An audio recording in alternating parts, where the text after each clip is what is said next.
I am the Tofu Golem. Please enjoy the video.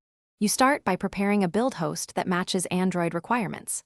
Clone the Android open source project with repo and sync only the branches you need to reduce time.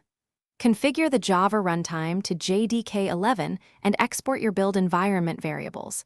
This ensures toolchain compatibility. Once done, partition a fast SSD and set up Ccache to speed repeated builds. Make sure to create a dedicated build user and SSH keys for repository access before moving to device integration.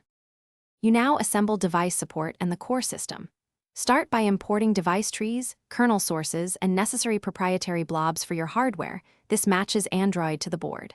Patch kernel diffconfig and compile the kernel first so headers align.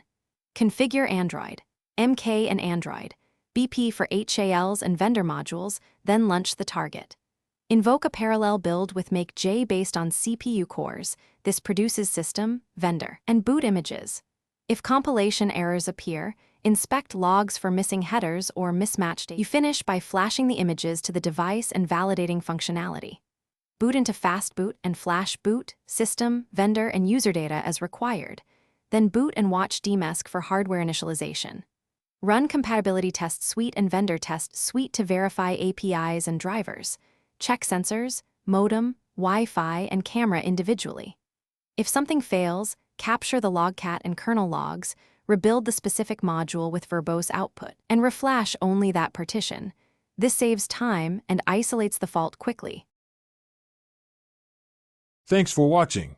Consider subscribing if we helped you today.